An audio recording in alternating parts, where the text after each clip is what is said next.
No on way. Instagram. Unexplained bloating, period pain, which is like normal, and then the label IBS, you just have IBS. And that has been my life for like the last 10 years. So then another 5 years went by and I finally just hit rock bottom where I was like, I can't live my life this way. I can't be in pain like this all the time. Went on this retreat. I learned about what was called AIP diet, or the autoimmune protocol, which is basically like an extreme anti-inflammatory reset that you go on. There's 3 phases. It's really hard to follow because there's no like teaspoon of this and teaspoon of that you can cheat. You can't. You're either on it or you're off it. I was like, Dylan, I've just had the biggest poo of my life. It was genuinely like every stool that should have come out from childhood had come out. I don't even know if transformational is big enough to explain how much of a difference it's made to my life, because it is literally like I'm a new person now. So that is kind of what has happened to me and brought me to this point where traveling would never have been available to me before because I was so sick. And now I am 2 weeks into Bali. I'm here for another 2 weeks. Me and my boyfriend are traveling even more after, and I feel like my life has changed. Hi, my name is Pernilla, and this is my Challenge Your Norm podcast. I'm absolutely obsessed with anything related to personal development, and well, to grow, we gotta challenge our norm. And so on this podcast, we chat about life and how we can challenge our normal way of living it to make it greater than we could have ever imagined. Just one little belief, habit, bold move, and challenge at a time. Hello, my beautiful friend, and welcome back to another episode here on my Challenge Your Norm podcast, where today I'm sitting with Sophie Richards. And if you have had any belly issues, any bloating issues, she is the one that is going to give you all the solutions today. She's gone on a transformational journey. Can we call it that? Yeah, absolutely. And I found her on Instagram, and I think I was like watching your page for 2 hours straight. And we'll get into that because we go even further back, years back. I was the OG fangirl. Like I was fangirling you from like 5 years ago. So there's a big backstory to this. There is. And now we're in Bali together, randomly in the same city at the same time. Yeah. When we were supposed to have done this episode a few weeks ago, but it somehow didn't work out. We'll get into all of that. Yeah. But I'm just so excited. Me too. That we get to do this today. Yeah. And we've actually been it's the 3rd day today we're hanging out. I know. I'm obsessed. In a row. I'm obsessed. And I would love to start with, actually, we've been sitting and chatting about what we're going to be talking about in this episode, but let's just pretend we haven't. Yeah. I would love for the listener to get an idea of your journey, your issues that you've had. Yeah. And the journey you've gone on and what has led you to the AIP diet, which is what you do now. Yeah. So it's obviously a huge story. So I'll give you like a Cliff Notes version, and then anything that you want to ask me, just feel free, because I'm such an open book. I talk about literally anything and everything. So first of all, my journey starts with what a lot of people are going through: unexplained bloating, period pain, which is like normal, and then the label IBS, you just have IBS. And that has been my life for like the last 10 years. So I'm 27 now, but when I was 17, that's when my period started, which is like so much later than everyone else. And I was so jealous of everyone who had their period. Okay, like I know this sounds ridiculous, but I'd come into school and all of my friends would be like, girls, we need to go to the toilet, because they all like cycle synced and everything. So I was just going to the toilet with them, being like, I wish I was in this club that you're all in. Like, I want you to pass me a tampon. And then my period came and I was like, what the F is going on? Like, how have you all just been functioning like normal people? Because I'm having my period, I'm nauseous, I'm vomiting, I'm fainting. I was bleeding out all the time. So like I was changing my pads constantly. And then all of a sudden had all these food intolerances that I didn't know what was happening. So went back and forward to the doctors for years, and they just kept saying, painful periods are normal, there's nothing wrong with you, it's probably just IBS, you're fine. And then 5 years down the line, was diagnosed with something called endometriosis. And I thought, great, they've labeled it now. I've had all this surgery, surely I'm like cured. And they were like, no, it's chronic, you can't get rid of it, and there's also nothing that we can do. So just like best of luck with that. So then another 5 years went by, and I finally just hit rock bottom where I was like, I can't live my life this way. I can't be in pain like this all the time. And also other people can't be going through this for the rest of their lives either. So ended up doing all of this research and was really, I say lucky or it's manifesting because we're both into manifesting. Went on this retreat. I learned about what was called AIP diet or the autoimmune protocol, which is basically like an extreme anti-inflammatory reset that you go on. There's 3 phases. It's really hard to follow because there's no like teaspoon of this and teaspoon of that you can cheat. You can't. You're either on it or you're off it. You go through this elimination phase, reintroduction phase, and then you enter like a new phase of life where hopefully you don't have inflammation before, which sounds like this like magic thing, right? And I was like, this isn't gonna work. And then I did it, and like I don't even know if transformational is big enough to explain how much of a difference it's made to my life, because it is literally like I'm a new person now. So that is kind of what has happened to me and brought me to this point where traveling would never have been available to me before because I was so sick. And now I am 2 weeks into Bali. I'm here for another 2 weeks. Me and my boyfriend are traveling even more after, and I feel like my life has changed. Will you share a little bit about how you felt at your previous job? Yeah. And what that led you to the traveling, and then you started experiencing all these issues, and that led you to everything that you do today, because you had to go home and you had to figure this out and you had to study. Yeah. So you left your job. Yeah. So I had like worked so hard at university because I am like such a little studier, and I managed to get a first in my degree. So I was like, this is going to be great. I'm going to leave university and everything's going to be fine, because I was still having all these problems at uni. Okay. I almost dropped out. I was misdiagnosed with so many things at university. I'd had the wrong surgery. Like there was so much that happened, but I was like, working in the real world, new chapter for me, everything's going to be fine. So I had like the blue chip company that everyone thinks is amazing. I had the most incredible manager. I mentioned that I had endometriosis to him, and he was great. Okay, he did his own research, which like gold stars. He was amazing. And we had this great system where I would work from home before my period because that's when my symptoms were worse. And everything was chill. And then, like with a lot of people, your manager changes. And you're like, I hate every second of my life, because you work more than you're not, right? So I hated my job. So I hated my life. Like I'd wake up every single day, bawling my eyes out, being like, I can't live another day like this. And I ended up having to take stress leave. And I was 24 years old, like taking stress leave, which I thought was insane. I was really sick. My stomach was just bad all the time. And I had to go through fertility treatment. I froze my eggs when I was super young, and had to leave that job to take another one so that I could get the signing bonus to pay for my egg freezing. Like it was a whole situation to go through. And it's why I vlogged the whole experience of freezing my eggs, and why it should be part of the NHS, which like in the UK, you can get free medical treatment, but unfortunately you can't for endometriosis for egg freezing. So vlogged the whole experience, and then got to a point where I was like, I feel like my life mission is to do Instagram. And I know that sounds silly. It's more than Instagram. It's sharing my journey, sharing the tips You and help tricks. so many people on there. Thank you. And I was just, you know, when you have that thing in you where like, it's almost like the universe gives you a little nugget of something and you're like, oh my God, I love that so much. And you're like, I need my whole life to be that. I just got shit. Yeah. I feel like 99% of my life was this job that I hated, whether it was the manager, whether it was the job, whether it was insert any reason. I was sick, I was unwell, and I wasn't enjoying my life. And I just thought that was my life forever, because you needed a good job. And like everyone kept telling me, you've done so well. And I was like, weird, because I'm crying every day. Like I don't feel like I'm doing well. And then I did a couple of things in the women's health space where like a couple of posts did well, or someone came up to me saying like, I watched your video and it really helped. And those tiny little nuggets were like fire in my belly. And so I literally took these huge scissors out, because my friend kind of like woke me up to this realization that there's more to life than work.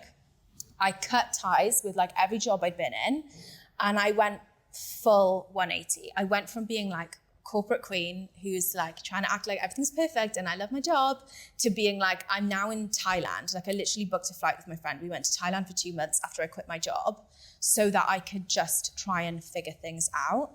And whilst we were there, I was like, I'm gonna make my Instagram a full-time job. So I was like, tick. But the issue was I was so ill traveling that I had to come home.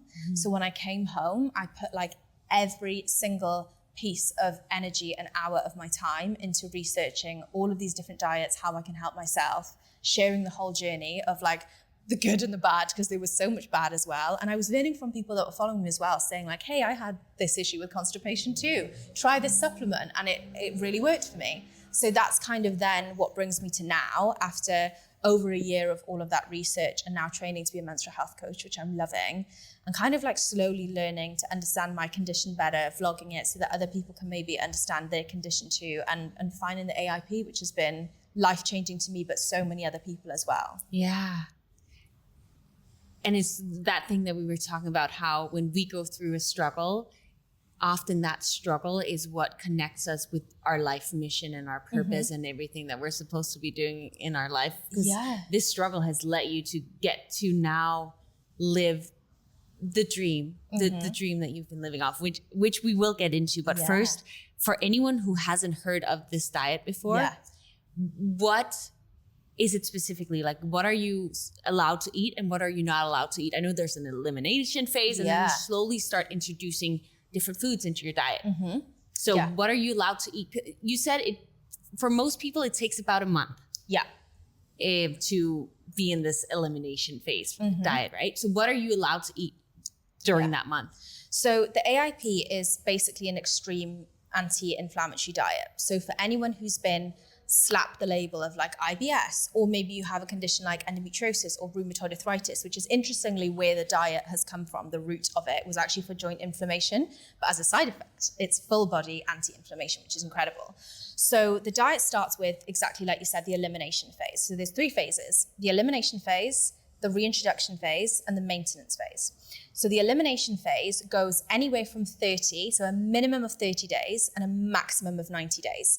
Because the reason behind it is, past 90 days, if your symptoms haven't improved from all of this elimination, then your symptoms are likely a cause of something that is not dietary related. And it wouldn't be good for you to go past the 90 days. The reason it gives you that span of 90 days is that for your body to actually change from a food response, sometimes it takes 90 days, sometimes things take that long. So for the majority of people though, 30 days is actually plenty of time. And for context, my symptoms were severe.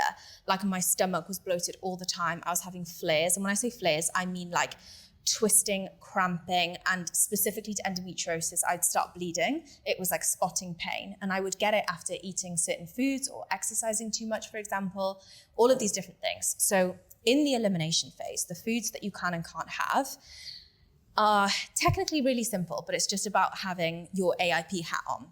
So you're allowed any meat, so any like chicken, steak, fish, any meat is absolutely fine, meat or fish. Preferably, and if you're doing it strict, all organic. I know that everyone's access to money is different, and I've been transparent the entire time. I did not go fully organic. There were meats that I prioritized as organic, things like chicken, for example. But if things were really expensive, I would just buy the regular kind. But any meat or fish is fine. Any fruits are fine, but they say to minimize your fruit intake. Like with a lot of diets, just because they are higher in sugar, even though that's a healthy sugar, your body still responds to it in the same way as it would normal sugar. So limit your fruit so that you're stabilizing your blood sugar. And then any vegetables that aren't nightshades. So I had never heard of nightshades. And even now, if you try and figure out why they're called nightshades, it's still unclear. I had never heard of it before I heard you talking about it in one of your videos. Yeah, exactly. And then they say the most common reason it's called a nightshade is because it would grow under like the shade of a leaf. But then there's other people that say, no, it's for a different reason. But either way, this group of vegetables is called nightshades. So this is kind of the only complicated part of the diet. So a nightshade vegetable would be aubergine, peppers. You can't have any spices that derive from nightshades, so chilies, for example. And we had a situation with the chilies. We had a situation with the chilies, which we'll come on to. And then red tomatoes, white potatoes, but you can have sweet potatoes. So it's just about understanding what nightshades are. So a super simple answer to what you can and can't have on the elimination is any meat or fish, any vegetable, as long as they're not nightshades, and any fruit, but you want to limit as much fruit as you can. And then the next phase is where you slowly reintroduce them. Reintroduce it. How much does it take, like, you introduce something and then you wait a week and then you introduce something new if there was no flare-ups? Yeah. Is that how it goes? Yeah, so the principle is correct. So phase 2, so the reintroduction phase, is a painstaking process, okay? Because it's super exciting because you're reintroducing all of these foods, okay? But you're ultimately still on the AIP diet the majority of the time, because the rule of 3 days is what is consistent in the literature. So for example, you've done your 30 days of elimination, and now on day 1 of phase 2, you would reintroduce a small amount of an ingredient. So say now you wanted to reintroduce black pepper because you can't have pepper on the diet. You'd sprinkle a little bit of black pepper on your meal, and then you'd eat it, see if there was a reaction, and you could have a little bit more at the end of the day, say. The next day, there's 2 methods you can do. So some people say just reintroduce for 1 day and wait 3 days for a reaction. Other people have a little bit every day for 3 days and see if they have a reaction. I did the latter. I did a little bit every day for 3 days, and if there's no reaction, now you add that to your green light foods, and then you move on to the next food. So it's introduce every 3 days and move on. A lot of people with the reaction, it will be instant, but for others it takes the 3 days, and that's why it's really, really important to give that gap. And a common mistake people do on the reintroduction phase is that they will reintroduce something like white potatoes and they don't have a reaction, and they go, oh, all nightshades are fine, and start putting tomatoes, chilies, all of these other things, but they're all totally different ingredients. So it's 1 ingredient every 3 days. Incredible. And you have had a few flare-ups and then found out, okay, this is something that my body does not love. Yeah, because for context with food, so I would have a flare maybe once a week, sometimes twice, and it was just baseline. In between no flare days, I was always a little bit inflamed. Like I always looked a little bit pregnant, and especially my face. I had this like big swollen face all the time. My arms would be swollen, like my collarbones were never to be seen. If you are looking at the video version of this podcast, we'll put in some overlays. Some overlays so you can see the difference, because it's wild. Yeah, and also please insert the clip where I say this is day 1 of the anti-inflammatory diet. It is day 1 of the anti-inflammatory diet. I said to myself I was going to start at April 1st, and so far it is hard. You can hear it in my voice. It's like thick, it's heavy, it's swollen, like my voice is swollen, but that was my face and my voice all the time.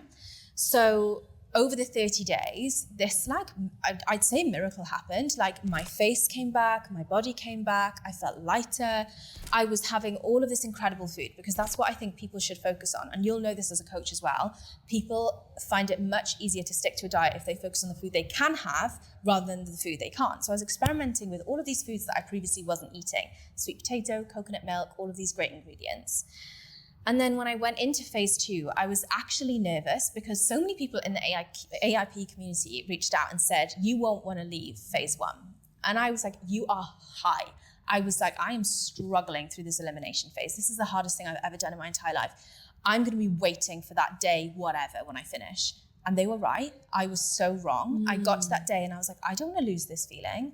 But it's so important that you get over that hurdle mentally, because reintroducing foods is so important for gut microbiome diversity, because a lot of the ingredients that you're cutting out, so grains, legumes, beans, are so great for you. So it's important to reintroduce those and see which ones you can and can't have. So I reintroduced black pepper, coffee, they were fine.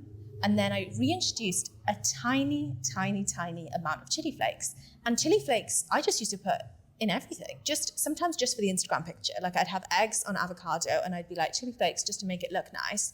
Have these flare-ups, and I used to blame the dairy, the wheat, the gluten, because there's so many ingredients in food, right? Yeah. But because of the way you do this diet, you can pinpoint exactly what ingredients are flaring your body specifically. So it's not you telling me what I can and can't have. It's me listening to my body going, I can and can't have that food for the way that I want to feel. So I introduced chili flakes and I had the most severe reaction ever. Instant flare out here.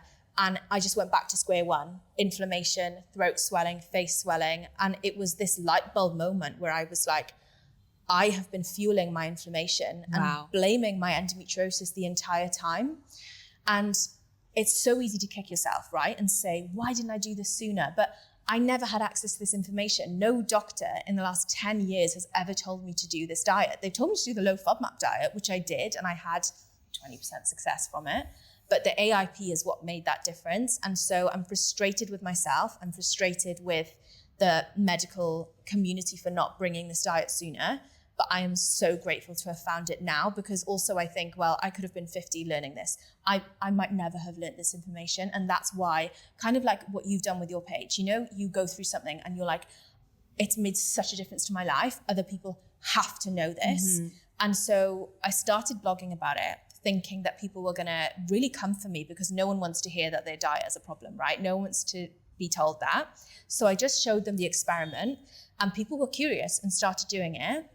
And hopefully we can, if you're watching this, the video version, we can do some overlays of the messages that I've had, the before and afters of their inflammation, their weight loss, their symptoms. Someone, like, I was in tears, like reading this woman's message saying that she, for the last 20 months, has been trying to get pregnant. Her and her partner did the AIP. I got goosebumps thinking about it. And now they're pregnant. And I know that there are so many variables, but I don't think it's a coincidence that they've gone on this extreme anti-inflammatory diet.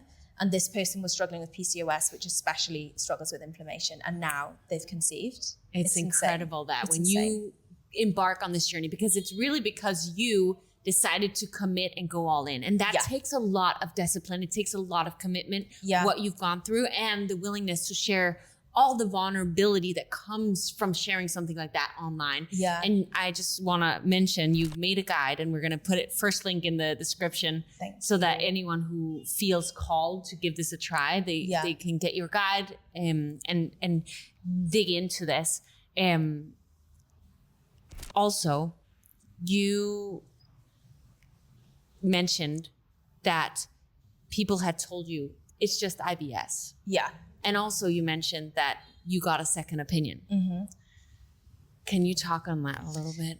It's such a big thing, and it makes me very emotional talking about it, because I know for a fact that there are still people today, and for the next however many years, will still get told that their symptoms are either not real, not severe, or that they're common, like IBS, and that there's nothing you can do about it.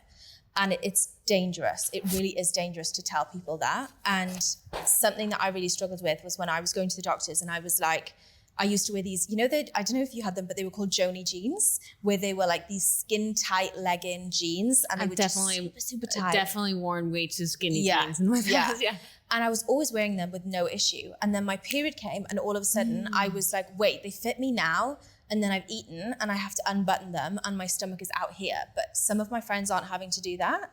And the doctor just kept saying it was IBS. And for years and years, I was going back and forward. My periods were getting worse. My symptoms were getting worse. And because it was such a gradual day by day thing, my life was like slipping away without me realizing. So like I wasn't going out with my friends anymore. And then I couldn't go to all my lectures anymore. So my grades were getting worse, but it was slow. Like the process was slow. So I was slowly isolating myself and getting worse and worse every single day. And you just get numb to that conversation with your doctor, where you're like, why am I going to go through the effort of booking an appointment, paying to see a specialist, when I'm not getting anywhere with this diagnosis? So, and especially when they say IBS, they go, there's nothing you can do about it. And when you Google it, that's also the answer you get. So after a while, I had emergency surgery. And in that surgery, they said, oh, you had a cyst on your ovary, like no big deal. It just twisted. We've removed it. And they actually said that my organs were stuck together in some places, which is called adhesion. So literally organs glued together by scar tissue. And they said, oh, but it's really common, and just left it there. And that should have been the first red flag that I had endometriosis. And if there was an endometriosis specialist surgeon in that surgery, they would have told me that too, because it's a common side effect. So for 2 years, I was struggling, no answers. And then I went to university, and the conversation changed from IBS to STIs. So they said, you probably have a sexually transmitted infection. It's just so common for young girls like you who've just come to university. And then super casually would be like, how many sexual partners have you had in the last couple of months? Which for one is such a harsh question to just land someone with, because you don't know what that person is like with that kind of question. You ask me now and I would be so flippant about it. Back then, I could barely talk about pads or tampons. So for me to have that question was such like a, shock. And also I was so upset and gutted because I was in so much pain that I couldn't have sex, because one, sex itself would flare me. So it was painful. I'd bleed after sex. And then I had such shame around my body, my inflammation, the way I looked, the way I felt. I was incapable of being sexual. And by the way, I had a boyfriend this entire time. So to have that question, and even when I would explain my situation, they go, here's a chlamydia kit. If you could just go off and do your swabs and we'll test it. So we did multiple STI tests, like over 17. They were all negative in university, by the way. And finally, a doctor, and it was really one of those like life-changing moments where I was like, I'm gonna have to drop out of university. This is all awful. And I remember my mum and my boyfriend being like, please give it one more shot. Please go back to the doctor, because you're tired as well. Like, you're exhausted and having to almost like preach for yourself in all of these situations where doctors are going to help you, right? So this one doctor got really excited when I told him my symptoms, which is a really weird thing to happen, right? When you're like, I feel like death. And he's like, yay. And it's because he'd been to a women's health conference recently and pulled out this like folder from his bag and was like, I think you have endometriosis, which is super rare, okay? The average diagnosis time for endometriosis is 7 to 10 years. So I had only been waiting 5 years. I say only in air quotes because 5 years is a stupid amount of time to wait, but I'm like one of the lucky ones. He referred me then to... But this is also why you're spreading this message, Yes, right? It's so that people don't have to wait those 10 years it's to insane. figure out this solution that actually is impacting your entire life. Yeah, and super briefly with the symptoms as well for anyone who, because a lot of people have these symptoms, they just haven't heard of endometriosis. So really heavy periods, brain fog, fatigue, pain before and during sex can be a thing. Sorry, pain during and after sex, and nausea were my main ones, and also bowel problems. You can either be constipated or go the other way, and you don't have to tick all of these boxes. Some people have no periods, light periods, but if you have some of those symptoms, it's really worth having that conversation, because often they're called IBS and they're not. Sometimes it's endometriosis. Yes. So finally went for my surgery and then was told that it was endometriosis. Wow. Quickly, you gave me a supplement the other day that I've been trying to Yes. find here in Bali, which is a challenge, but I want to try it. What was it called? Just for anyone else who's had issues with bowel movements. Yeah, so it's called Magnesium Breakthrough, and it's by a company called Bioptimizer. And for like poo context, I'm sorry for oversharing, but I love some poo talk. Yeah, I need it. Yeah, honestly. And I have an AIP story to link to, so remind me to tell you in a second. But I have struggled with constipation my entire life. Like, it's something my family struggle with. Yes. I was in hospital when I was younger with it because I just physically couldn't go. And weirdly, the more fiber I put in my diet, like all the experts say, the worse it would get. It was like my stomach was trying to churn this fiber and it just wasn't coming out. And I heard Dr. Mindy Pals, who I really rate, by the way, talk about this supplement on a podcast. And I was like, what have I got to lose? It was like 20 quid or 30 pounds or whatever. Bought it, 2 of those every night, and I go to the toilet every day. And there's no stomach cramps like you get with magnesium citrate powder. There's no like painful bowel movements. It's just a normal bowel movement. And then a week before my period, because your progesterone increases and so your digestive system slows down, so you're more likely to get constipated, I just add an extra one, so I'll have 3. And then people don't realize you get period poos, which is where you're like, oh my God, I need to go straight away to the toilet. And it's because your progesterone drops. So your stomach's like, let's go. So that also explains period poos. But on the AIP, I had did you see my day 22 video? So this is what I'm like known for, is my day 22. Then I've probably seen it. Yeah, this is when I had, like, people kept telling me about this this elimination phase, that I was going to go through a detox. And I was like, it's been like 3 weeks, nothing's happened. Like, I feel amazing. Like, I'm dropping weight. I'm like, inflammation is gone. I feel amazing. I was like, that surely is the detox. No. I have this one day of constipation, right? And then the next day I go to the loo and I ran to see my boyfriend after it. Okay. And he posted this video on TikTok. I can't believe it. I was like, Dylan, I've just had the biggest poo of my life. It was genuinely like every stool that should have come out from childhood had come out. Like, the amount of food I'd been eating did not warrant what had come out of my body. And people had warned me about this. They were like, you're going to have a shift. I just didn't realize it would be such a shift. Wasn't diarrhea, by the way. It wasn't like loose stools. It was like Honestly, like nothing I'd ever seen. You know, when you're like borderline proud, I was like, I'm going to be like 4 kilos lighter tomorrow, I swear. And genuinely, I've never felt that good in my life. And I genuinely think it was going through this healthy diet. And all of a sudden, my bowels were like letting go of all of this like stuff that they should have let go from ages ago. And ever since that day, I've just felt like light as a feather. Honestly, phenomenal. Just you sharing that would be enough for me to want to do it, because what I've been telling my boyfriend, now I'm going to be oversharing with my bowel movements, but when I was a baby, my mom would like massage my stomach to try to get it out. When I was a teenager, I started drinking coffee. I hated coffee. Yeah. I started drinking coffee because I had been told that would help me. Yeah. Which it does, right? But what I've been telling my boyfriend lately is like, it feels like there is stuck poo.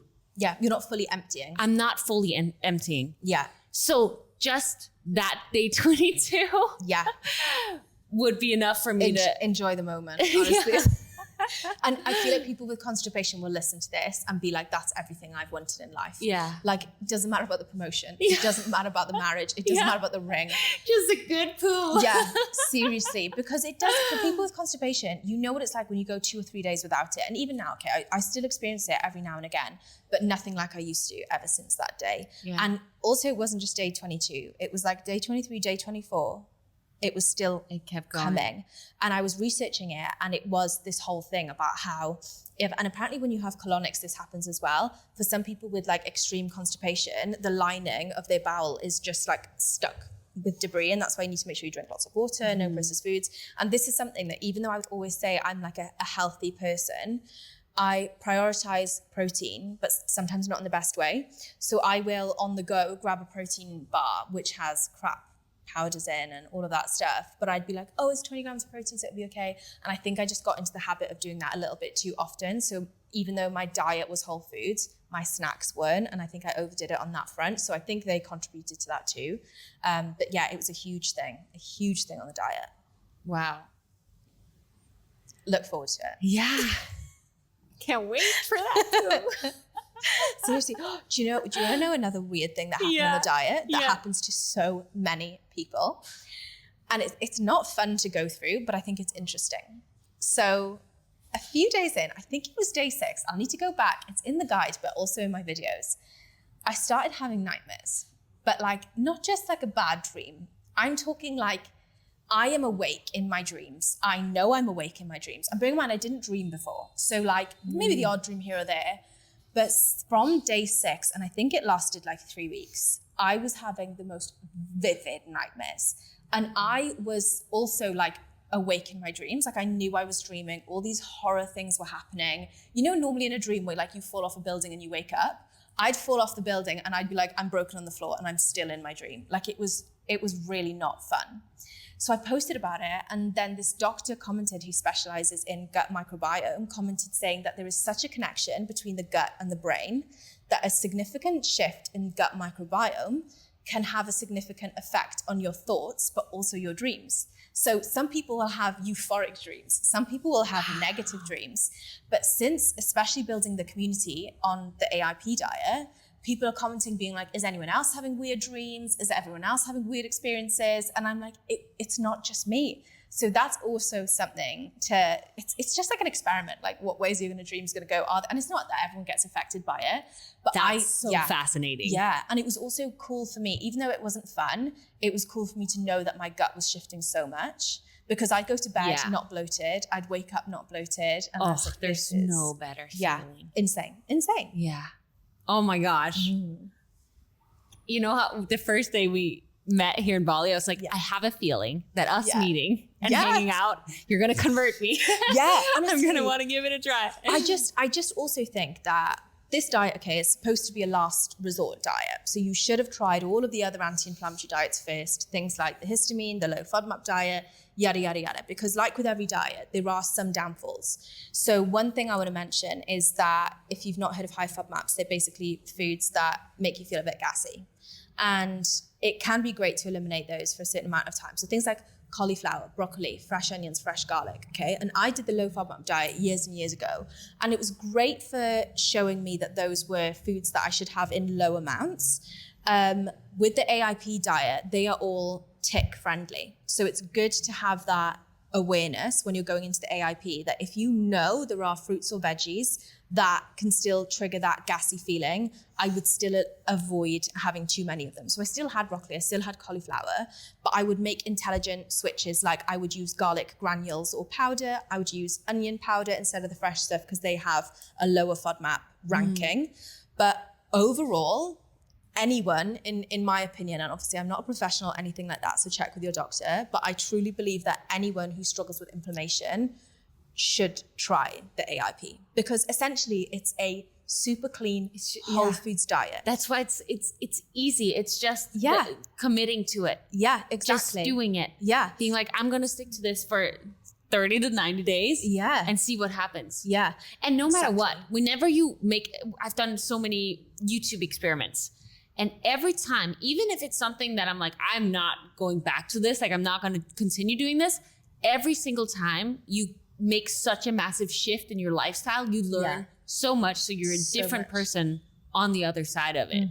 So 100%. Yeah. And things like what I like about the diet as well is it's built to be a lifestyle change. So what I hate is for so many diets, it's like, do this diet and that's what you do forever.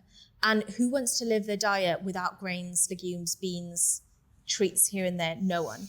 The diet is built to eliminate so that you have a gut reset, slowly reintroduce these foods and see for yourself what is true and what's not. Because a big thing that I realized is a lot of rules that I gave food were wrong. I was wrong the whole time, even though I thought I was right. yeah. Apples and sweet potatoes and medjool dates, I thought were devil foods for me. I thought they'd trigger my inflammation. Actually, they have been amazing for me. And they are such a huge part of my diet, especially sweet potatoes. If you watched any of my videos, they feature in everything. And in my recipe book, they feature in everything. They've even got a whole recipe book for sweet potatoes. We just had a little bit of sweet potatoes downstairs. We just delicious. went to have lunch. It was great. It was really good. It was great. And So then after reintroducing, you go into the maintenance phase, which is basically all of the foods, like your whole diet, everything that makes you feel good. And then you have the knowledge for your body, what foods you can and can't have, or foods that you should or shouldn't eat, depending on how you want to feel. So for example, I have had an extreme reaction to chilies. So I know that if I really want chilies, I'm going to have an extreme reaction, but I get to make that decision for myself. There's no confusion. There are foods that I found out that don't flare me, but that don't really make me feel great. Legumes, rice, bread, even gluten-free, basically processed all grains, just increase my constipation. So I don't get flare, but I have the knowledge that too much of those in my diet isn't great. I also know that a little bit of those in your diet is really good for your gut microbiome. So I make sure that I have a little bit here and there, but not too much. It's such a personalized way of looking at your nutrition, where it's not following someone else's rules, it's making your own. And I think it's really interesting for me how an elimination diet has given me the most food freedom I've ever had in my life. And I wish that other people would try it, because the gift it's given me is the biggest gift I've ever had in my life. Because I've never had food phobia from like a calorie weight gain perspective, but I have from a symptom perspective, which is sort of a similar concept of being scared about food. Yeah. Whereas now I love food. I'm excited about food. Like you saw how excited I was for that salad, right? Yeah. I was I was too. That was so good. We'll insert a video of that. So good. Video for this podcast, Spotify or YouTube, you have to be watching this. You can't just be listening to this with all the clips we're inserting. Exactly. Yeah. But yes, it is the same kind of with tracking macros. It's like, I want to gain weight. I have this fitness goal that I want to achieve. But you're not, if you've never had just a little glimpse of what nutrients are in the different foods, how much calories, how much protein is in the different foods, you can feel like you're trying everything. But because you didn't know that this little snack that you're having every night actually has 600 calories.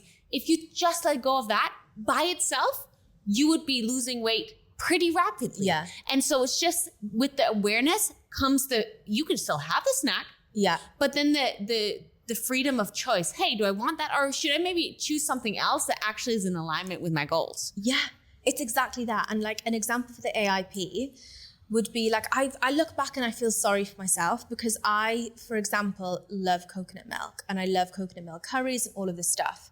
And because rice is such a whole food, I always used to blame the other things in the meals that we were making. And so I'd be like, oh, I can't have that chicken coconut curry because it's going to make me feel ill.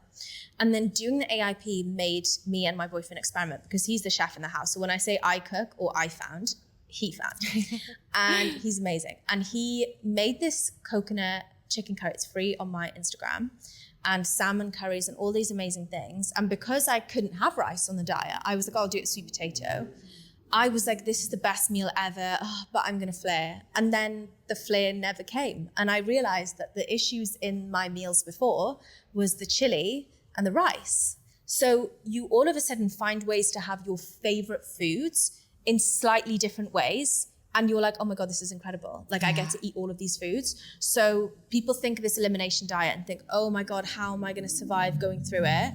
One, if you feel the way that I felt, which is desperation, pain, bloating, and just basically believing that your life would be a constant form of suffering with food. If you feel that way, 30 to 90 days, however long it takes you to go through this, will feel like nothing because you'll get excited because that's the other thing. The results on this diet were almost immediate for me. Like within 3 to 4 days, if you look at the comments on my videos, people are like, your face is changing, your voice is changing, your body's changing. My weight just went boom, like it crashed. I was like, this is an insane amount of weight to lose, to the point where a lot of people are having to make sure that they're adding so much more fat to their diet and carbs to make sure that they're not losing too much weight on this diet, which is really interesting. But I went on all of this and was like, oh my God, I have so much more freedom now. I'm not in any pain. And I remember 10 years in pain almost every single day, at least weekly. And now TMI again, but I can have sex basically whenever I want to now, which has brought me and my partner so much closer together. Like he's always been my cheerleader, but like, let's face it, the difference between your best friend and your partner is that sexual intimacy. And if you're like, oh my God, I can't do this tonight again, it's not fun. It's not fun for either of you. So like, it's given me my life back. It's drastically increased my career because I'm able to work more. My relationship has never been better. My business has never been better. And like, I feel like the door to like the rest of the world has opened. And then I've got goosebumps again because now I'm able to actually do what I want to do and help more people. And also just like live my life, like come to Bali and work because I can, which is nice.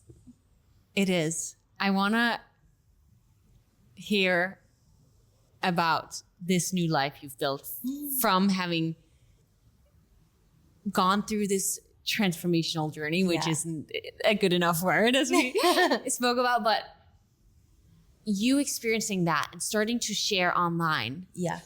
You've seen you went from quitting your job, having to leave your travels, being like, what am I going to do?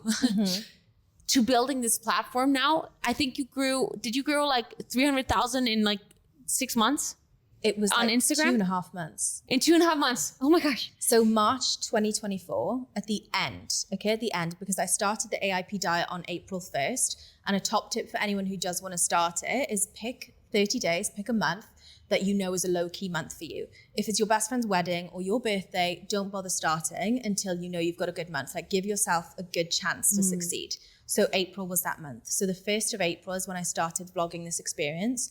I had just turned 20,000 because my boyfriend got me those big 20 balloons and it was all cringe, but it was really cute at the same time. And then it just blew up. It was insane. So less than 3 months. And for anyone listening, they're going to think, wow, that's so lucky. But having been in your energy and just watching your videos, it did not just come because you were like, I'm trying this thing and sharing it on the internet. Yeah. You, first of all, had been trying social media out for multiple years, right? 5 years. 5 years. Yeah.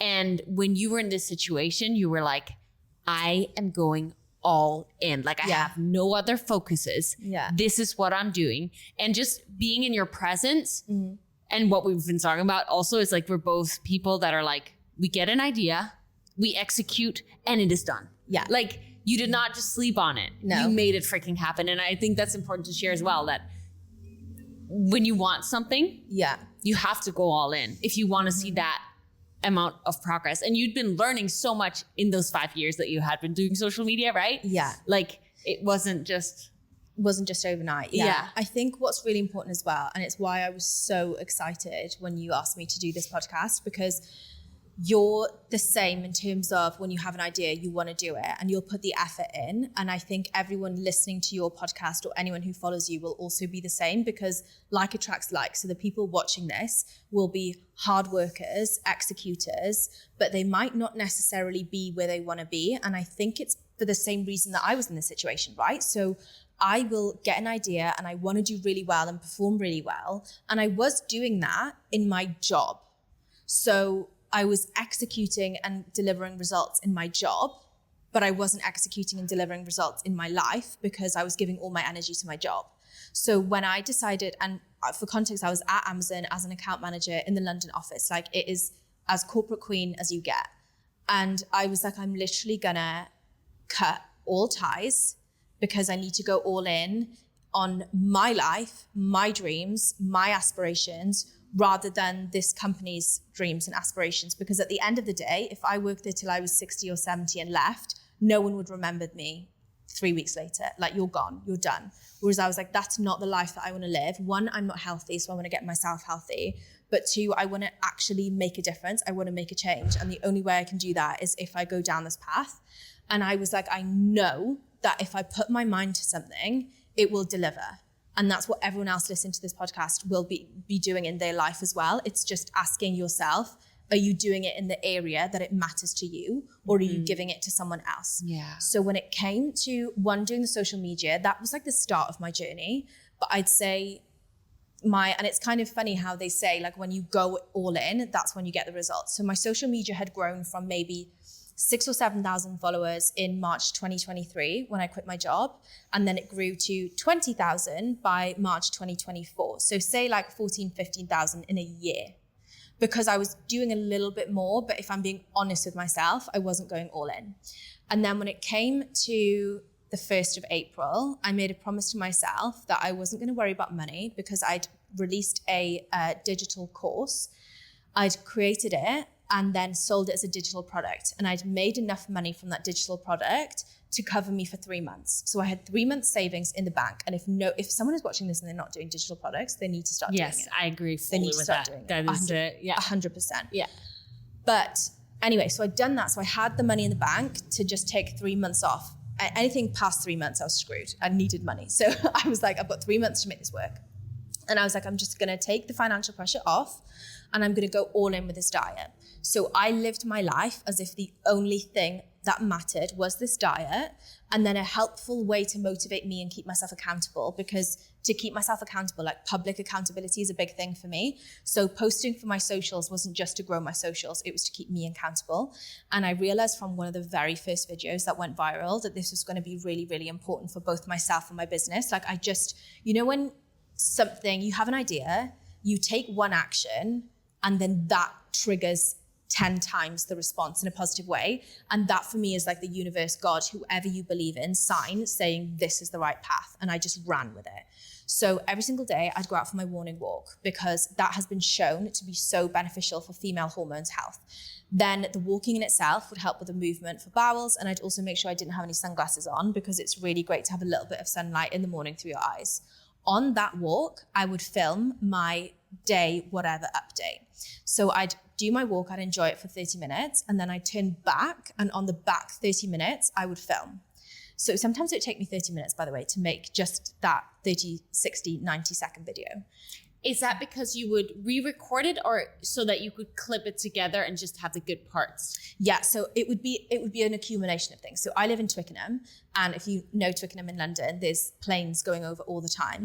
And at this point, I hadn't invested in like camera equipment, because it was still me and my iPhone, and it very much is still me and my iPhone. Like, you've seen, I just edit on my phone. Like, it's so low key, which is why everyone so can good do at content, it. by the way. Yeah, Thank you. yeah.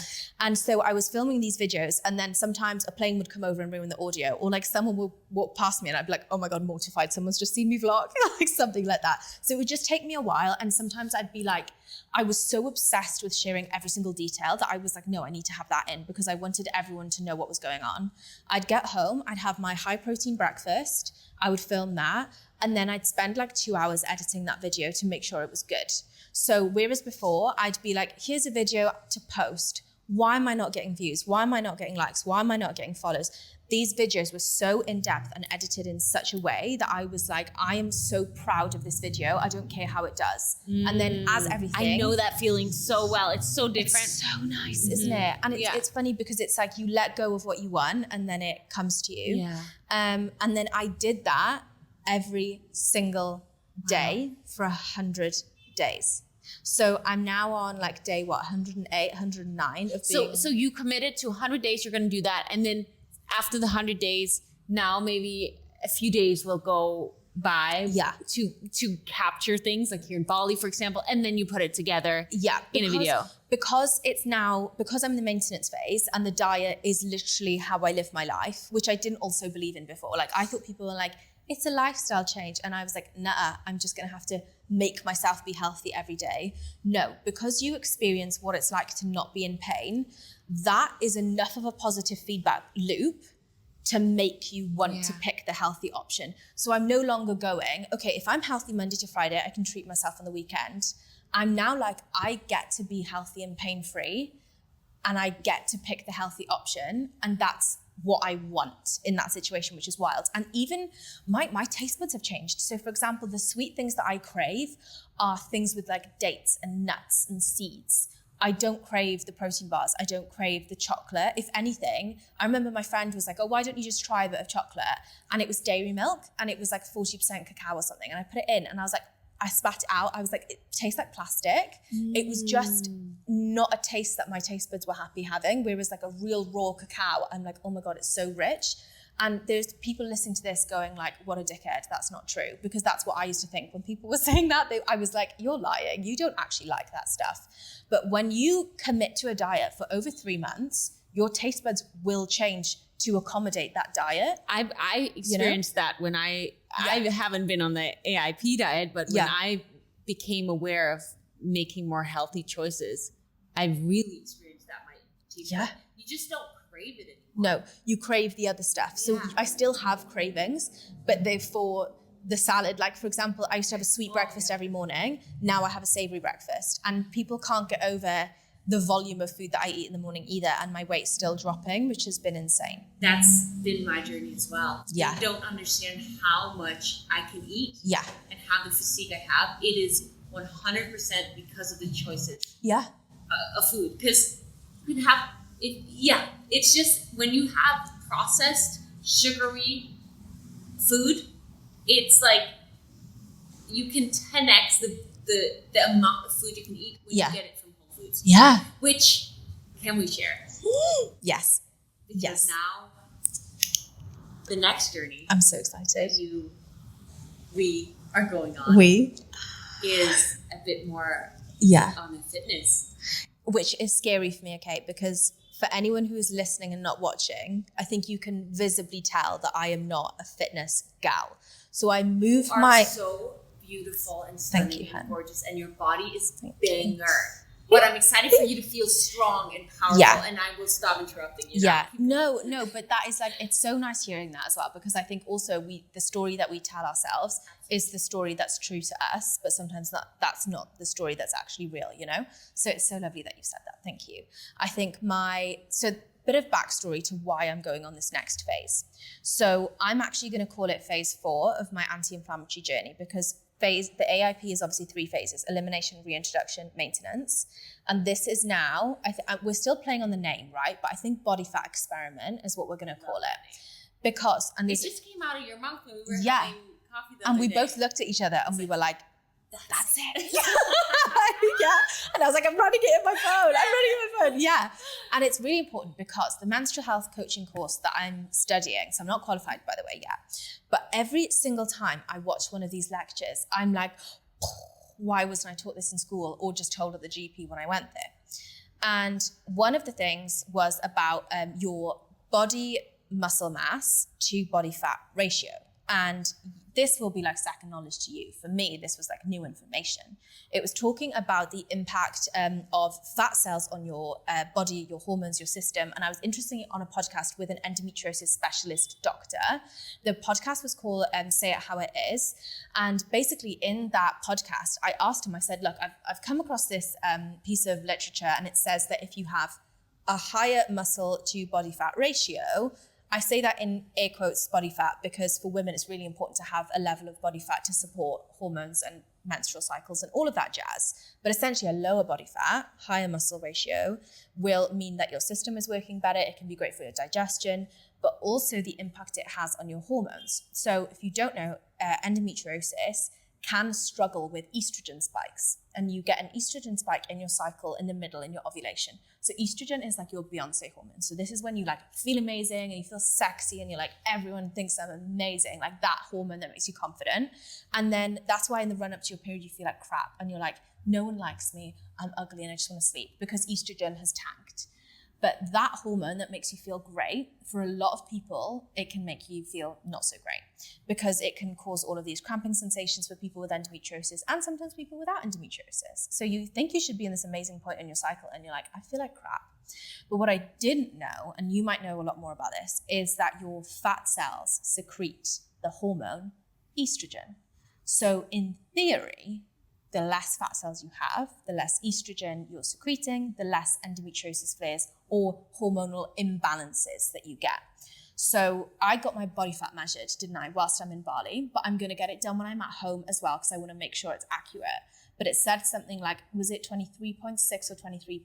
I think it was 23.6, but we can put a picture on the screen anyway. Yeah, we'll put a picture because I've got the form print out. Whereas really it should be like 20, is that right? 20% is a good body fat percentage. Yeah. So it's not like this huge thing, but equally like 20 to 23.6 doesn't sound like a lot. But from what I've researched, it takes a lot of effort to get there, which I'm, to be completely honest with you, very scared about, because I'm someone who's nervous about the gym.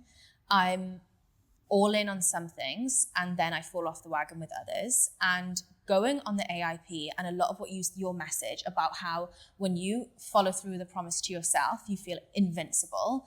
I've never felt that feeling in my life. I've actually always felt slightly disappointed with myself all the time. And when I did the AIP, I was like, I can do anything. Like I can literally do anything, because I've proven to myself that I can do the hardest thing. Like going out for dinner with people and going, by the way, I actually physically can't eat at this restaurant, so I'm going to drink water. More than happy to do that, because I've eaten before coming, because I know that this journey is important. And I've never had discipline like that in my life. And so now I'm like ready to take that, I say final step. I'm sure when I take this fourth step, there's probably another that will come about. But the next step in my journey, and something that I just would love your help with, is this body recomposition is probably the best way to talk about it, because I'm just sick of people being told by their doctors to lose weight and go to the gym and that it's going to change your hormones, because I'm like, well, I don't know. Like, I want to see for myself. Like, I'm fed up of reading stuff and not experiencing it. And I thought, to be honest with the AIP, I was like, how is a diet going to help me? Like, I've had 4 surgeries, 2 surgeries for egg freezing. Nothing's helping my symptoms. A little diet change isn't going to make a difference. And I'm sat here with a totally different life in 90 days. So I've proven to myself that my thoughts sometimes aren't correct. So I'm excited to just like give myself up to this challenge. And I just, like, words can't describe how grateful I am that you're gonna help me do it. I am the excited person here. When you started mentioning that you had thought about doing, like, you know, getting into a fitness journey more so and focusing on that aspect, I got so excited. And you're nervous. I'm confident that you're not just going to feel confident going into the gym. Yeah. But every single day when you watch yourself, like, push your limits to an extent physically that you have been doing with your diet, now physically, it's going to duplicate, triplicate this experience of feeling so proud of yourself that you've experienced with the AIP diet. I am so excited. And also, you said that you sometimes have set yourself doing things and then you get off track. Fitness all the time. That will not happen this time. Like, I will be your Honestly. Cry. I can't wait because I actually believe it as well, because I know that low key, I've always thought with any fitness journey, whenever I've done it with a PT, both in person, virtual, whatever, I've always been excited, okay? But in the back of my mind, I've been like, is it gonna work? Because it's never worked before. Whereas with this one, I'm nervous, but I don't feel like it's not gonna work. And I felt the same before I did the AIP, because the difference was I'd made myself a commitment and I put myself out there with the accountability, which I think was really important. I also had my best friend, who was also called Sophie, and she was my accountability buddy. So she did the AIP with me because she also has struggled with her stomach too, experienced the same stuff as me, by the way. And we would call every day, and we would, even if it was 2 minutes, it'd be like, hey, how you doing? You can do it. Like, don't worry about it. And we both said the same. We never felt like quitting, but there were days where it was hard. And that's how I feel this gym experience is going to be. Yeah. I'm so excited. And we are going to document it for you too, like I've done previously with my challenges, but for your experience. And then you are going to be sharing the whole journey on your page, which we'll link below in the description. So guys, you got to go follow. Thank Sophie, you. Because, I'm going to go ham also again. Just so valuable, as everyone here has been able to hear. Like, you have so much knowledge. You don't just talk, like you've actually done the research, study, and now also experimenting with it through your own body, which is very different to, we were talking about this, like, you wish you had, become a doctor and like actually had that title. But I feel like there's a difference between having a degree and having gone through the journey and experienced something on your own body. Yeah, 100%. And I resonate always when I am trying to learn something. I resonate so well with someone who's gone through the journey themselves. Yeah. There's just something... it's like tangible, isn't it? You're like, you can understand the feeling so much more, because I think also it's why people sharing their experiences on social media, if they're doing it in a constructive, positive way, even if sharing negative experience, just like putting a positive twist on it, I think is really inspirational. But also when a doctor tells you, do X, Y, Z, there's an element of like a wall or a veil between you and them, because you're like, it's so easy for you to tell me to do this. You don't live my life. And then you can insert any excuse you have to tell yourself why you're not going to take that plunge. So like, I used to tell myself all the time when the doctors were like, oh, try a healthy diet, I'd be like, I'm stressed in work. The only thing that makes me not hate my life is that chocolate bar. And if you tell me to go to the gym, I'm going to cry because I'm so self-conscious. So I'd be like, get away. Whereas you post your videos and you have this hectic, crazy, like your work ethic is insane. The amount of time and effort you take into like filming your videos is wild. Like, it's funny because I feel that way about you. Yeah, but I'm like, no one has insane. It's insane. But then I see you get up at crazy times in the morning. And yesterday I caught myself, because I've obviously gone on this whole like discipline journey and thought I wasn't making excuses for myself anymore. And then yesterday in our conversation, you made me realize that I have been making an excuse the entire time I've been in Bali. So and this is one of the manifestations that is like creepy, and we're going to get onto the actual biggest manifestation soon.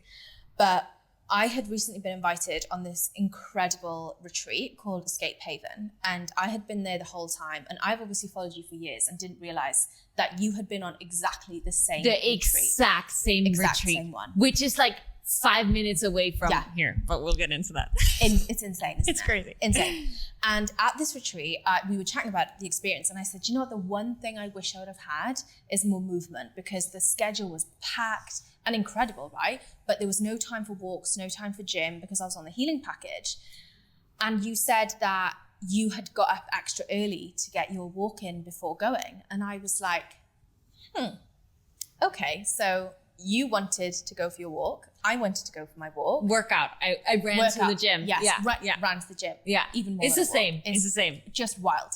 But the premise of wanting to do something and blaming my environment for not allowing me to do that, and then speaking to someone who'd been in exactly the same environment but got to do the same thing, and there's no luck involved in the way that you look and the way you train and your strength, because you make the time, you carve the time out for the things that are important to you and your journey. And I had not done the same. I looked at my schedule and went, oh, well, that's it. I'm going to have to walk the next day. And I was like, I could have made the time. So I'm just so excited to go on this like next phase of my journey of being like, okay, how can I look at my current routine and one, see if I'm prioritizing in the right way, because I'm obviously not. I don't prioritize my fitness. I do prioritize my diet, but not my fitness.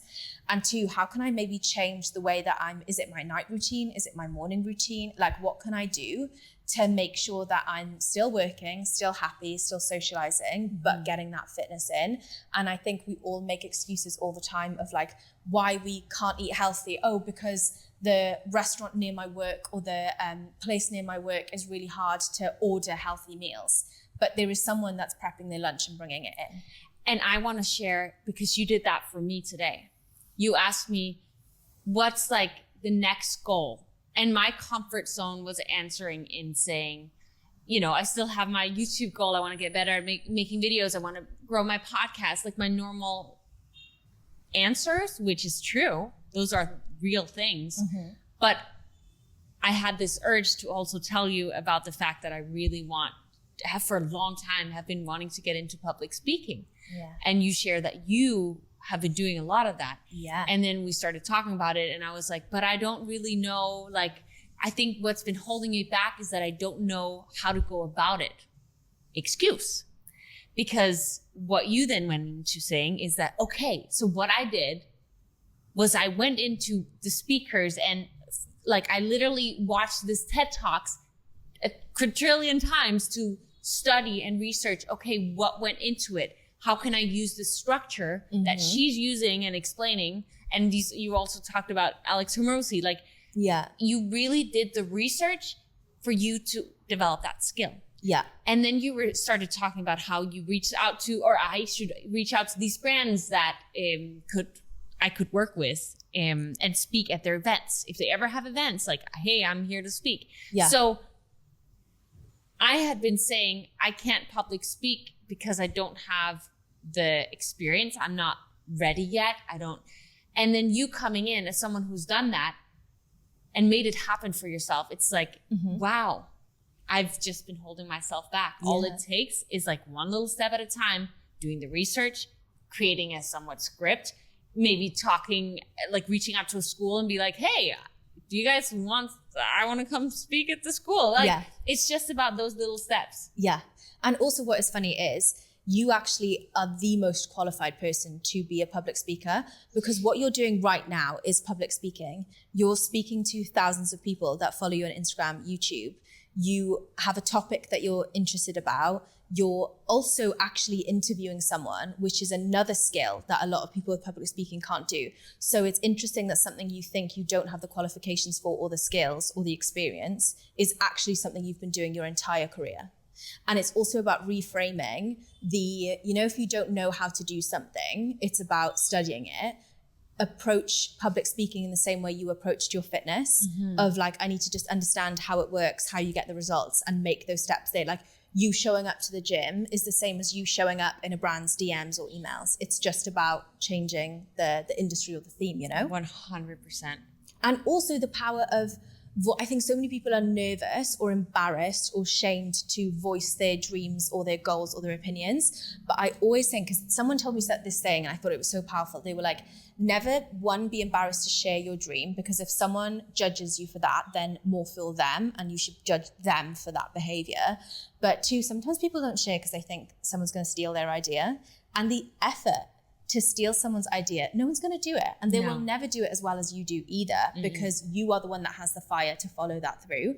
But also, when you share your passions, I guarantee you the people you share it to, if it's one person, two person, three person, whatever, one of those people will go, I know someone who can do this, or maybe they can help you. Yeah. And like, it's networking, like it's so important. So important. It is. So if anyone watching this has a dream, a goal, whether that's the AIP, whether it's the fitness, whether it's something at work, you have to, one, get clear on what your goals are and own that goal. Like, mine is this fitness journey. I need to own that and stop being embarrassed to label myself in the fitness industry because I feel so out of place and imposter syndrome. I need to just own that I'm going to go on that journey, because everyone starts somewhere. Yeah. You're the same with your public speaking, and someone listening to this will have something that is lighting a fire in their belly. They're just too scared to take that first step and make that commitment. So like today is the day that they need to do that. And they should immediately, or you should, if you're listening, phone your best friend and say that you're going to do it today, or you're going to make that step, because it could be transformational. It really could. Yeah. Just me having the urge to share with you today that actually public speaking is something that I've been just procrastinating on, because I have so many other things that I can focus my time on. So it's just not just saying that out loud today. You already, like, you just shared your structure and how you did it. And then you gave me just a random example. And I was like, oh my God, this is amazing. Like, this is what I've been wanting to try to figure out for myself for the last 2 years. And you just, like, because you have gained that skill, you just like say it out loud like that. So you never know what opening your mouth can do. 100%. Yeah. And I think this is a really good point for us to talk about us meeting and like the manifesting stuff. Yeah. So I feel like I have to admit how much of a fangirl I am of you. I feel like I've admitted this to you, but I need to admit it to other people. But like, it goes the other way around. Honestly, it's like deep. Okay. So I have followed you. I feel like I must have followed you from like day one of YouTube, because you have been in my life for 5 years, and you said that you've been doing YouTube for 5 years, right? Exactly 5 years, like now. And like even when we met, I was like quoting videos from like years ago. And I was just like, so I must be like an OG follower. Wow. And I think this goes to show as well how I should have really looked to make that first step in my fitness journey sooner, because it's been 5 years of me putting you on a pedestal and being like, this woman is doing everything I wish I was doing. And I'm 5 years down the line and I'm still not doing it. But that's okay. Everything happens for a reason. And now is the start of my journey, and we're voicing that publicly. But I used to have you on a pedestal, and you actually are the person that made me prioritize protein even before doing my menstrual health coaching course. And I realized how bad my hormones would be had I not have listened to your stuff. Wow. So you have had a huge impact on like not just my life, like emotionally, but physically my health too. So thank you for that. And if you've done that for me, you'll be doing it for literally millions of other people. So this is huge. And then it started with you following me on Instagram. Well, I followed you obviously anyway, because I was an OG fan. And were you follow? Yeah, I guess then you were. I'm pretty sure I was following you, and I think I would have been. And then and it's weird because I never look at my follows or likes ever. It's just not something I do ever, because especially if you know you have social media, and I had a video go viral, so I just couldn't make sense of anything that was happening. So I was like, I'm not going into that zone. And then I had a follower, and like at one point I had gained 70,000 followers in one day from one video. No on way. Instagram, day 22, the poo video that I was talking about. I wasn't lying when I said this is what I'm known for. So I just didn't think to look. And then I looked and I saw Pernilla, and I was like, no. And my boyfriend was next to me, and I grabbed his arm, and I was like, Dylan, I think Pernilla's just following me. And he knows who you are because I talk about you all the time. So I look on your profile and I was like, oh my God, it's very funny. I was like, oh my God, it's Pernilla. So I did the most uncool thing ever, which I think everyone should do. And I felt like I messaged you immediately, didn't I? We can insert the message. I'm more than happy to share it. I was like, oh my God, I can't remember specifically what I said, but I was like, I am your number one fangirl. This is like the best day of my life. Thank you for following me. Like, I'm obsessed with you. And always have been, always will be. And then we were chatting, weren't we? And you said, like, do we want to go on the podcast? So we were chatting. Because I got obsessed with you right away. Like, anyone who goes to your page and watches your video will be the same experience. Be stuck in a dark hole of the AIP. But it's a good hole to be in. Like, it's things you need to learn. Yeah. Well, I hope so anyway. Yeah. And then we'd arranged to do a podcast, didn't we? And we were trying to figure out what was the best time to do it. And we'd landed on this date because I was traveling to another retreat, and it was all here, there, and everywhere. And we'd found this first date, and it was like the 1st of July or something like that. And we were going to do it. And then my flight weirdly changed, which was like never happens to me. And I was gutted because, like, you obviously have such a big following. You're so busy. I was so conscious that I was going to like ruin my opportunity of doing this podcast with you. And I had to message you saying like, I'm so sorry. I'm going to be literally flying during those hours. And I was honestly at home thinking like, if I buy some microphones and the Wi-Fi is good at the airport, like maybe I can make it work. Like, this is how much I wanted to come on this podcast. Wow. So I was like, shit. And then you were so chill. You were like, don't worry about it. We'll make it work. And then everything went quiet. I was in Bali. And you were in Australia first. Oh my God, yes, Australia. I was in Sydney, wasn't I? And then did I put on my story that I was coming to Bali or something? Yes. No, I think I just when you were in Bali, I was like, what? Yeah. I'm in Bali too. Yeah. Yeah. And then weirdly, because if anyone's been to Bali or knows about Bali. Or maybe you put, I don't know, if it was before either or, way, or yes. when you it was probably here. when I was here. Yeah. Because then you messaged saying, oh my God, are you in Bali? So I'm immediately thinking you're going to be like the furthest point away. But I was like, I don't care. I'm traveling. Even if it takes me 6 hours to get to this person, we're doing it. And then you're like, I'm in Canggu. Where are you? And I was like, I'm in Canggu. And then here comes this stream of weird coincidences, weird in air quotes for anyone that's listening, because I just don't think anything is coincidence. So coincidence number one, we're in Bali at the same time. I am Welsh, living in London, have been traveling all over. You're Danish, based in LA. And live in LA. Yeah, exactly. So there's no reason, I've never been to Bali before. There's no reason for us to be in the same place. No. So coincidence number one is that we're in Canggu at the same time. Then there's the other coincidence, the fact that this place is saturated with like the world's best gyms ever. And everyone kept telling me to go to Nirvana or like Rhythm and something. And I just found the Body Factory because it was a 10-minute walk from where I was staying. And I was like, I'm just going to get a membership here. And then you were like, oh my God, I go to the Body Factory too.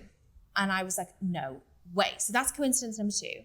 Coincidence number three, every single morning, if you follow me on Instagram, I was posting about this cafe that I fell in love with. It was close to the Body Factory. I used to go there every single morning, have my little coffee and have the big salad that we had for lunch today. And I was like, I literally have their menu card right on this table because coincidence, this is number 3 or 4, I can't remember now. Your apartment is that on. Like it's on like the it's cafe. a part of this. Yeah. That's why we have the menu card in this.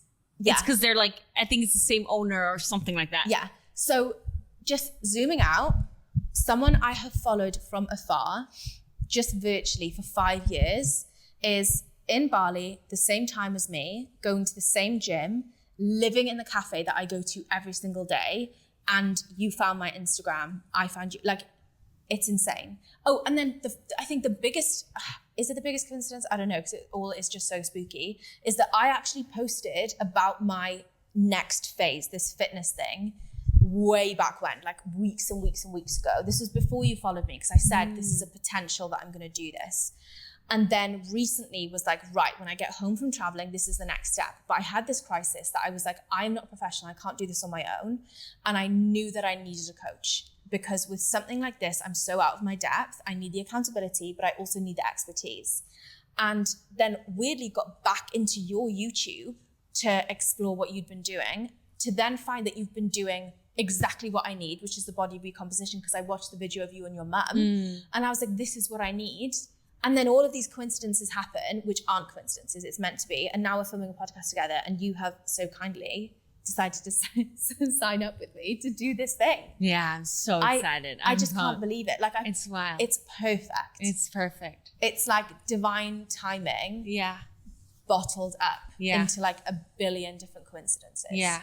It's insane. And if it helps you, we might get together and create something that could help others go through the exact same journey as you've got, that you're about to go into. Yeah, because that's what's happened with the AIP. I had no intention of, so the AIP guide that I made only came about because I'd had these insane results and people were following and were like, can you just make a PDF? So that's what I did. It's so cheap. It's super affordable so that everyone can get it. And then people have been messaging me, and we'll put overlays, if you're watching it, of like DMs of what like they're feeling, experiencing, things their doctors have been saying. Something I haven't mentioned is that there are endometriosis specialist doctors implementing my AIP strategies with their clients or patients, which is insane. The before and after weight loss results are wild.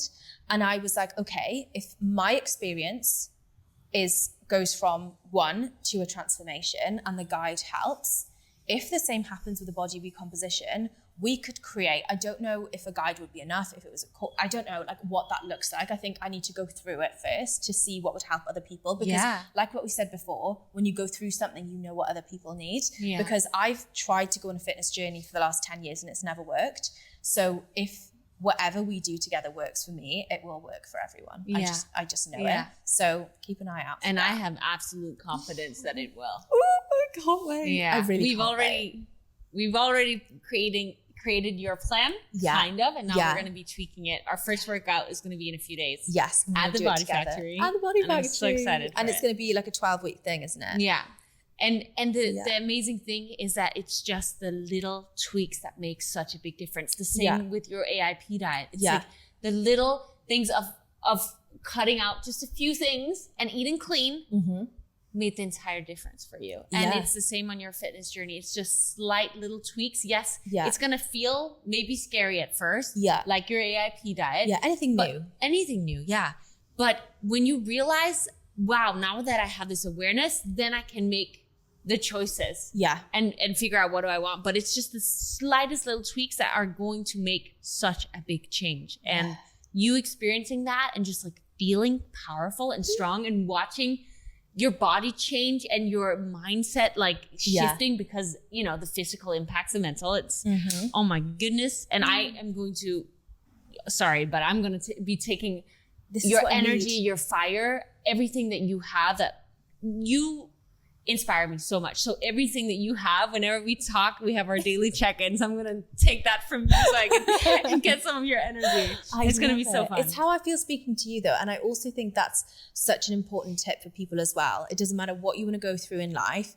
That saying of you are the average of the 5 people around you is so important. And I'm like saddened and frustrated by how many people have these dreams and goals and don't follow through with them because the people around them make fun of them or make jokes or make them feel like that's not okay. Like the amount of people of my friends that are now starting their social media accounts because they feel like it's acceptable now because they've seen someone else grow their following. Yeah. Whereas when I started, it was very like, oh God, why is she posting that? Oh God. Whereas now it's like, oh my God, look how well you're doing. And you're like, yeah, I had to go through all of that actually. But it's the same with the fitness stuff. Like me surrounding myself with people like you, I'm more likely to be successful because it's contagious almost, isn't it? It is. I feel like success is contagious, no matter what environment you're in, but everything is contagious, good or bad. So whatever goal you want to have, make sure you're surrounding yourself with the right people and you'll get there. And I think what you also said about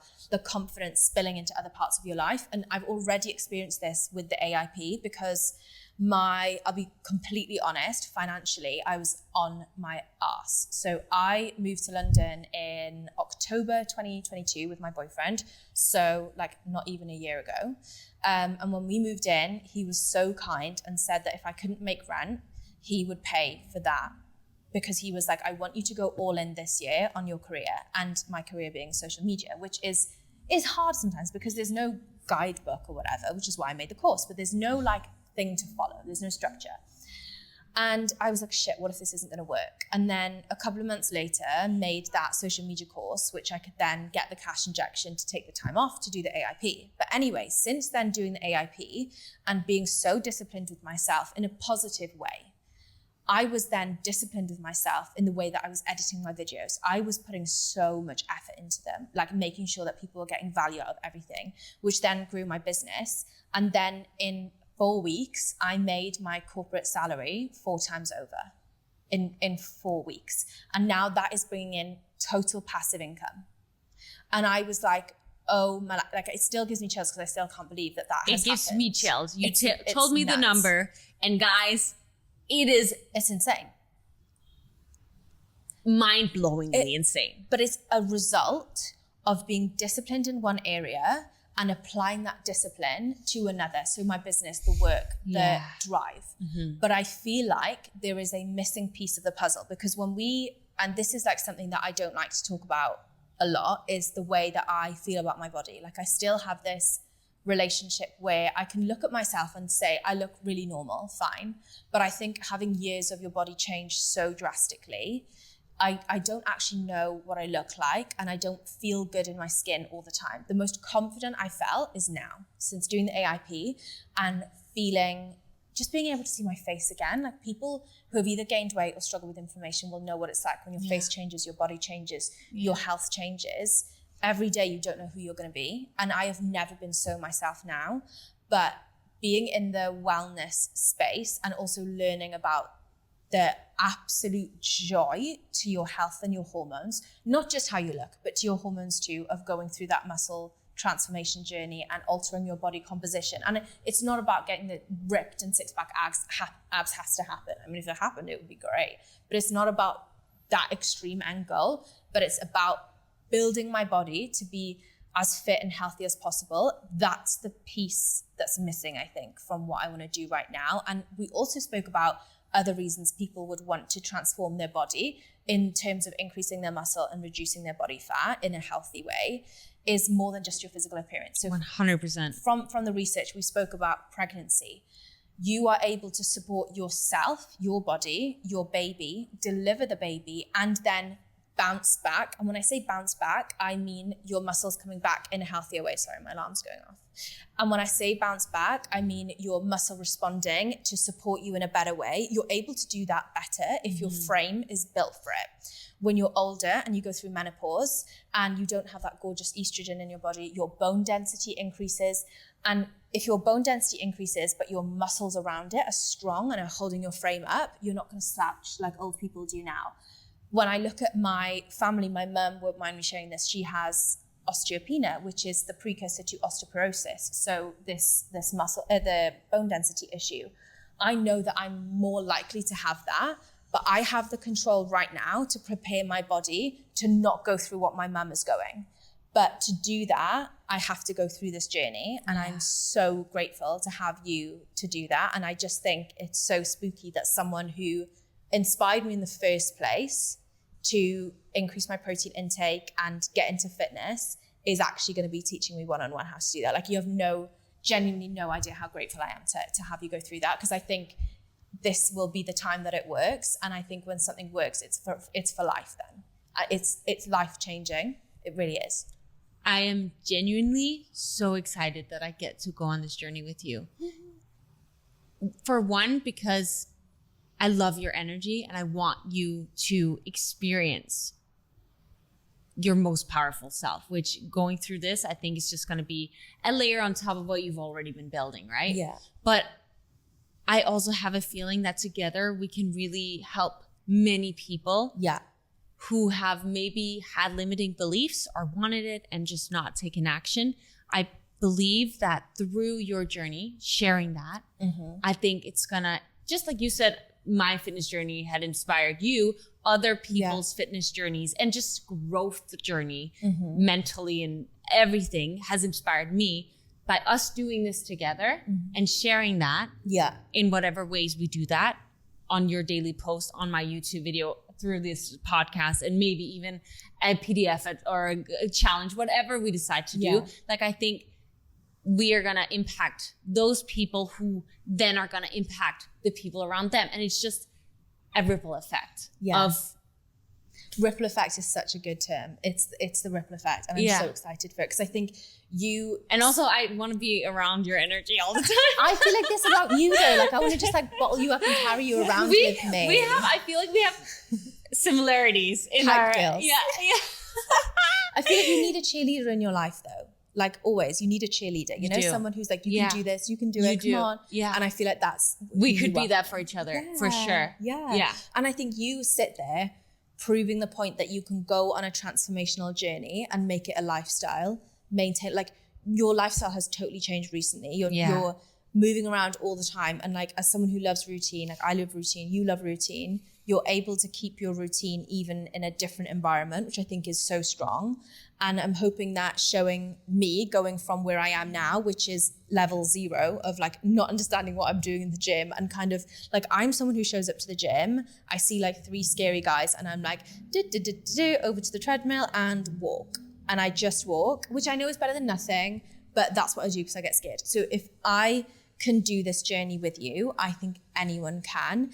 And you make me excited, because once I've gone through that journey, I know I'll have learned everything I need to make this a sustainable journey for me and a sustainable lifestyle like I have with the AIP. So I just can't wait. Me too. I think it's going to be so fun to watch as well. I don't think it's going to be so fun for me to go through at the start, but I think it will be entertaining for other people to watch. I think it'll be a exciting roller coaster ride. Yeah. Okay, which any journey is, right? Tell me what I should expect to go through, because I think this is something that I'm like, I'm nervous about. Like, what are the first couple of weeks going to be like? Because I think once we push through that, it'll be okay. Sore muscles. Yeah. Your diet is obviously already so good. Yeah.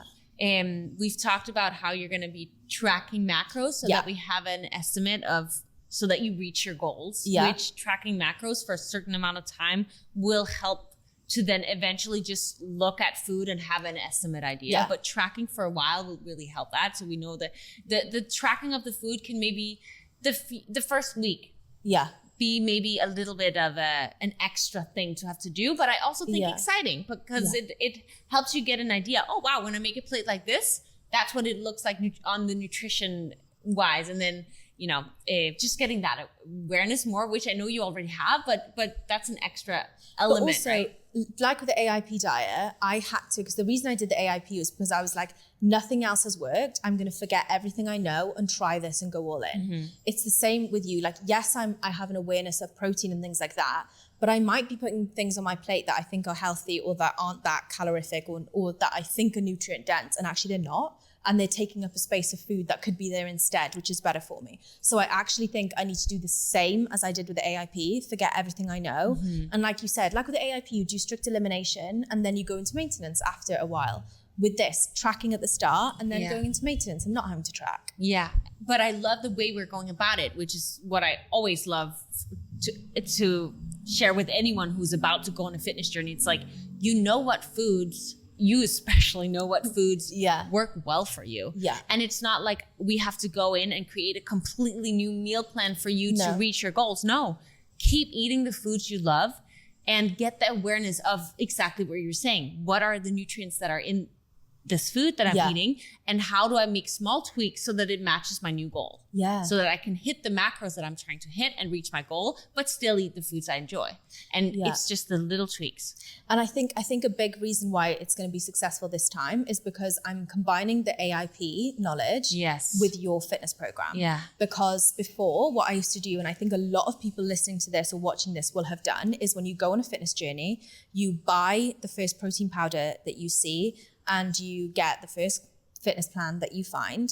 And then all of a sudden you might be eating foods that you weren't eating before because they're low calorie, like the Fiber One bars and things. And then all of a sudden your stomach isn't feeling so great. And then you're not seeing the results on the scales. But sometimes that can be, you're doing the weights and the calories might be great, but what you're eating is causing constipation, and that holds on to weight. Yeah. And then you're not able to absorb nutrients in the right way. So then you're more hungry. Yeah. And then you're like, weight loss isn't for me, I can't lose weight, or 100%. Can't increase my muscle or lose my body fat. And it could just be the way that you're eating. So I feel like I was meant to meet you after finishing the AIP for me to go on this next step, because I don't know if I would have had the same results eating in the old way that I would have. So I think it's going to be such a great experiment for the next step.